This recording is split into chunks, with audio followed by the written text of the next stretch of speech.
Radio Lime News Update. Brought to you by Joy Alucas, world's favorite jeweler. London നഗരത്തിലെ ഏറ്റവും വലിയ jewellery showroom 1 and 2 Carlton Terrace, Green Street, London. നമസ്കാരം, lime news അപ്ഡേറ്റ്സിലേക്ക് സ്വാഗതം. വാർത്തകളുമായി ഞാൻ നിപിൻ. ലണ്ടനിലെ റോയൽ കോളേജ് ഓഫ് നഴ്സിംഗ് യൂണിയനിൽ president ആകുവാൻ ഒരു മലയാളിയും മത്സരരംഗത്ത്. UK-യിലെ റോയൽ കോളേജ് ഓഫ് നഴ്സിംഗ് അവിടുത്തെ യൂണിയന്റെ പ്രസിഡന്റ് സ്ഥാനത്തേക്ക് മത്സരിക്കുന്നവരുടെ പേരുവിവരങ്ങൾ വെബ്സൈറ്റിൽ പ്രസിദ്ധീകരിച്ചു. യൂണിയന്റെ പ്രസിഡന്റ് സ്ഥാനത്തേക്ക് ഒരു മലയാളി യുവാവ് മത്സരിക്കുന്നുണ്ട്. ബിജോയ് സെബാസ്റ്റ്യൻ എന്നാണ് മത്സരാർത്ഥിയുടെ പേര്. യൂണിവേഴ്സിറ്റി കോളേജ് ലണ്ടൻ ഹോസ്പിറ്റലിൽ സീനിയർ ക്രിട്ടിക്കൽ കെയർ നഴ്സാണ് ബിജോയ്. പോസ്റ്റൽ ബാലറ്റിലൂടെയാണ് തെരഞ്ഞെടുപ്പ്. ഒക്ടോബർ 14 മുതൽ വോട്ടെടുപ്പ് ആരംഭിക്കും.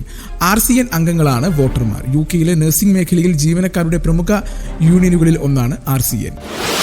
തടവുകാരെ കൂട്ടത്തോടെ തുറന്നുവിട്ടത് ട്രാക്കിംഗ് സംവിധാനം ഘടിപ്പിക്കാതെ. ഇംഗ്ലണ്ടിലെയും വെയിൽസിലെയും ജയിലുകളിലെ 1700 തടവുകാരെ കൂട്ടത്തോടെ തുറന്നുവിട്ടപ്പോൾ ചിലരെ പുറത്തുവിട്ടത് ട്രാക്കിംഗ് സംവിധാനം പോലും ഘടിപ്പിക്കാതെ. ശിക്ഷാ കാലാവധി പൂർത്തിയാകാതെ തടവുകാരെ ഇത്തരത്തിൽ വിട്ടയക്കുമ്പോൾ ഇവരെ ആവശ്യമെങ്കിൽ ലൊക്കേറ്റ് ചെയ്യുവാനായി ഇലക്ട്രോണിക് ട്രാക്കിംഗ് സിസ്റ്റം ശരീരത്തിൽ ഘടിപ്പിക്കണമെന്ന് നിബന്ധനയുണ്ടായിരുന്നു. എന്നാൽ ഇത്തരം ടാഗിന്റെ ലഭ്യതക്കുറവും ഇത് ഘടിപ്പിക്കുവാനായി ഏറെ കാലതാമസം ഉണ്ടായതും പലർക്കും തുണയായി. ട്രാക്കിംഗ് സംവിധാനം ഘടിപ്പിക്കാതെയാണ് പല തടവുകാരും പുറത്തുപോയതെന്നാണ് ഇപ്പോൾ അന്വേഷണങ്ങൾ വ്യക്തമാക്കുന്നത്. ഇവരുടെ കുറ്റകൃത്യങ്ങൾക്കിരയായവർക്കും സമൂഹത്തിനാകെയും സുരക്ഷാ ഭീഷണി ഉയർത്തുന്ന സാഹചര്യമാണ് ഇതിലൂടെ സംജാതമാകുന്നത്. ജയിലുകളിൽ അധിക തിരക്ക് ഒഴിവാക്കുവാനായി കഴിഞ്ഞയാഴ്ച ഒറ്റയടിക്ക് തുറന്നുവിട്ടത് 1700 തടവുകാരെയാണ്. 4 വർഷത്തിൽ താഴെ മാത്രം ജയിൽ ശിക്ഷയ്ക്ക് വിധിക്കപ്പെട്ടവരെയാണ് ഇത്തരത്തിൽ നേരത്തെ മോചനം നൽകി വിട്ടയച്ചത്.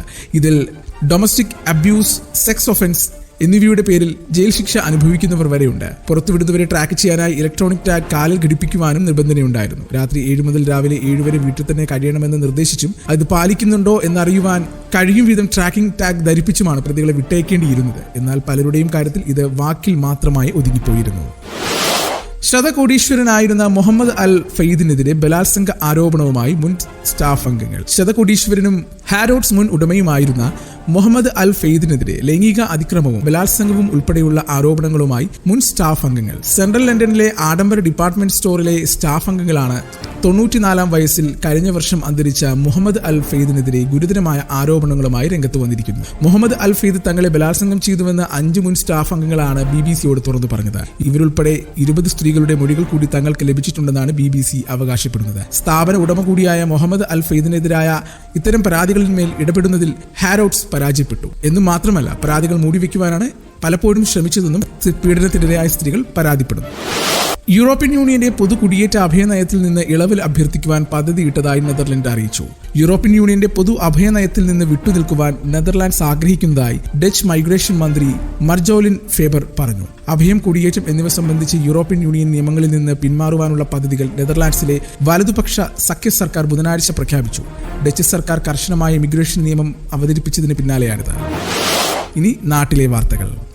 അർജുനായി തിരച്ചിൽ. ഡ്രജർ ഉപയോഗിച്ച് മണ്ണു നീക്കൽ ഉടൻ. ശിരൂരിൽ മണ്ണിടിച്ചിലിൽ കാണാതായ കോഴിക്കോട് സ്വദേശി അർജുനടക്കം 3 പേർക്കായി ഗംഗാവലിപ്പുഴയിൽ ഡ്രജർ ഉപയോഗിച്ച് മണ്ണു നീക്കിയുള്ള തിരച്ചിൽ ഉടൻ. കാർവാറിൽ നിന്ന് പുഴയിലൂടെ മഞ്ചുകുണി പാലത്തിന് സമീപമെത്തിയ ഡ്രജർ ഇന്നലെ രാത്രിയോടെ ശിരൂരിലേക്ക് പുറപ്പെട്ടു. ലോറി ഉണ്ടാകുവാൻ സാധ്യതയുണ്ടെന്ന് കണ്ടെത്തിയ സ്ഥലത്താണ് ആദ്യം മണ്ണു നീക്കി പരിശോധിക്കുക. രാവിലെ 10:30-ഓടെ ഡ്രജർ മണ്ണിടിച്ചിൽ ഉണ്ടായ സ്ഥലത്ത് എത്തിക്കണമെന്നാണ് കരുതുന്നത്. ഇത് നിശ്ചിത സ്ഥാനത്തേക്ക് ഉറപ്പിക്കുവാൻ 4-5 മണിക്കൂർ വേണ്ടിവരും. നാവികസേനയുടെ ഡ്രൈവർമാരുടെ സംഘം ഉച്ചയ്ക്ക് ശേഷം എത്തിയേക്കും. പുഴയിലെ അടിത്തട്ടിന്റെ സ്ഥിതി വിലയിരുത്തി നാവികസേനയുടെ നിർദ്ദേശം കൂടി കണക്കിലെടുത്താണ് ജില്ലാ ഭരണകൂടം തുടർ നടപടി നിശ്ചയിക്കുക. ജൂൺ 16-നാണ് മണ്ണിടിച്ചിലിൽ അർജുനയും ലോറിയും കാണാതായത്. ഒറ്റ തെരഞ്ഞെടുപ്പ് കടുപ്പം. പാർലമെന്റ് കടമ്പ ബലാബലത്തിന് പാർട്ടികൾ. രാജ്യത്ത് ഒന്നിച്ച് തെരഞ്ഞെടുപ്പ് നടത്തുവാൻ ആവശ്യമായ ഭരണഘടനാ ഭേദഗതികൾക്കുള്ള നീക്കം കേന്ദ്ര സർക്കാർ നടത്തുമെന്നതിനാൽ ഇനിയുള്ള പാർലമെന്റ് കാലം കണക്കുകൊണ്ടും വാദപ്രതിവാദം കൊണ്ടും സംഘർഷഭരിതമാകുമെന്നും വ്യക്തമാണ്. ഒന്നിച്ചുള്ള തെരഞ്ഞെടുപ്പിന്റെ സാധ്യത പഠിക്കുവാൻ നിയോഗിക്കപ്പെട്ട ഉന്നതാധികാര സമിതിക്ക് മുൻപാകെ രാഷ്ട്രീയ പാർട്ടികൾ അവരുടെ അഭിപ്രായം രേഖപ്പെടുത്തിയിട്ടുണ്ടെങ്കിലും രാഷ്ട്രീയ സാഹചര്യത്തിലെ മാറ്റം നിലപാടുകളിലും വ്യത്യാസം വരുത്താം. അതിനിടയിൽ ഭരണഘടനാ ഭേദഗതിക്കായി കണക്കുകൾ ഒപ്പിച്ചെടുക്കുവാനുള്ള തത്രപ്പാടാകും BJPക്ക്. 62 പാർട്ടികളോടാണ് ഉന്നതാധികാര സമിതി അഭിപ്രായം തേടിയിരുന്നത്. അതിൽ മറുപടി നൽകിയത് 47 പാർട്ടികൾ. 32 പേർ അനുകൂലിച്ചപ്പോൾ 15 പാർട്ടികൾ എതിർത്തു. ഇപ്പോൾ NDAക്കൊപ്പമുള്ള TDP ഉന്നതാധികാര സമിതിക്ക് മുൻപാകെ അഭിപ്രായം രേഖപ്പെടുത്തിയിരുന്നില്ല. എന്നാൽ ലോക്സഭാ തെരഞ്ഞെടുപ്പോടെ BJPക്ക് കൈകൊടുത്ത TDP തൽക്കാലം ഒരു രാജ്യം ഒറ്റ തെരഞ്ഞെടുപ്പ് നിർദ്ദേശത്തെ തത്വത്തിൽ അംഗീകരിച്ചിട്ടുണ്ട്. ഉന്നതാധികാര സമിതിക്ക് മുൻപാകെ അഭിപ്രായം അറിയിക്കാതിരുന്ന TDPയുടെ പിന്തുണയുണ്ടെങ്കിലും NDAക്ക് ഭരണഘടനാ ഭേദഗതി എളുപ്പമല്ല. ലോക്സഭയിലെ മുഴുവൻ അംഗബലം കണക്കാക്കിയാൽ 3/2 ഭൂരിപക്ഷം ഉറപ്പിക്കുവാൻ 362 MPമാരുടെ പിന്തുണ വേണം. സമിതിക്ക് മുൻപാകെ അഭിപ്രായം അറിയിച്ച ഇന്ത്യ സഖ്യം പാർട്ടികളുടെ MP മാത്രം 203 വരുമെന്നതാണ് ലോക്സഭയിലെ സ്ഥിതി.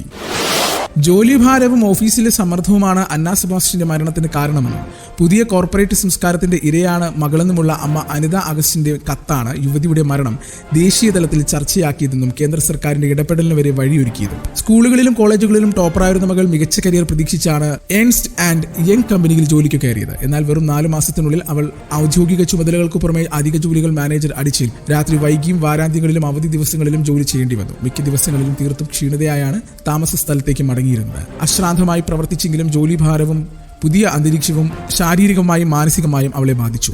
ഉറക്കമില്ലാത്ത അവസ്ഥയിലേക്ക് എത്തിച്ചു. ആളുകളെയോ പ്രാദേശിക ഭാഷയോ അറിയാത്ത ഒരു പുതിയ നഗരത്തിൽ പൊരുത്തപ്പെടുവാൻ പാടുപെടുന്ന പുതിയ ജീവനക്കാരിയായ അവൾക്ക് ഒരു പരിഗണനയും ലഭിച്ചില്ല എന്നും അമ്മ കത്തിൽ പറയുന്നു. ഇനി കായിക വാർത്തകൾ. ദുലീപ് ട്രോഫി ക്രിക്കറ്റിൽ സെഞ്ചുറി നേടിയ മലയാളി ക്രിക്കറ്റ് താരം സഞ്ജു സാംസൺ. ഇന്ത്യ ബി ടീമിനെതിരായ മത്സരത്തിൽ ഇന്ത്യ ഡിയുടെ താരമായ സഞ്ജു 94 പന്തുകളിൽ നിന്നാണ് സെഞ്ചുറിയിലേക്ക് എത്തിയത്. ദുലീപ് ട്രോഫിയിൽ സഞ്ജുവിന്റെ 2ാം മത്സരമാണിത്. 11 ഫോറുകളും 3 സിക്സറുകളുമാണ് സഞ്ജു അടിച്ചു കൂട്ടിയത്. ഇതോടെ ഫസ്റ്റ് ക്ലാസ് ക്രിക്കറ്റിൽ സഞ്ജുവിന്റെ സെഞ്ചുറികളുടെ എണ്ണം 11ആയി. 83 പന്തിൽ 89 റൺസ് എന്ന നിലയിൽ വെള്ളിയാഴ്ച ബാറ്റിംഗ് തുടങ്ങിയ താരം 11 പന്തുകളിൽ നിന്ന് സെഞ്ചുറിയിലേക്ക് എത്തുകയായിരുന്നു. ആദ്യ ഇന്നിംഗ്സിൽ മത്സരം 82 ഓവറുകൾ പിന്നിടുമ്പോൾ 6 വിക്കറ്റ് നഷ്ടത്തിൽ 325 റൺസ് എന്ന നിലയിലാണ് ഇന്ത്യ ഡി. 15 പന്തിൽ 6 റൺസ് എടുത്ത സൗരഭ് കുമാറാണ് സഞ്ജുവിനൊപ്പം ക്രീസിലുള്ളത്. 26 റൺസ് എടുത്ത സരൺഷ് ജെയിൻ 2ാം ദിവസത്തിന്റെ തുടക്കത്തിൽ തന്നെ പുറത്തായി. ഇന്നത്തെ പൗണ്ട് വിനിമയ നിരക്ക് 111.06 രൂപ. ഇതോടുകൂടി വാർത്തകൾ കഴിഞ്ഞു. കൂടുതൽ വാർത്തകൾ അടുത്ത ബുള്ളറ്റിൽ.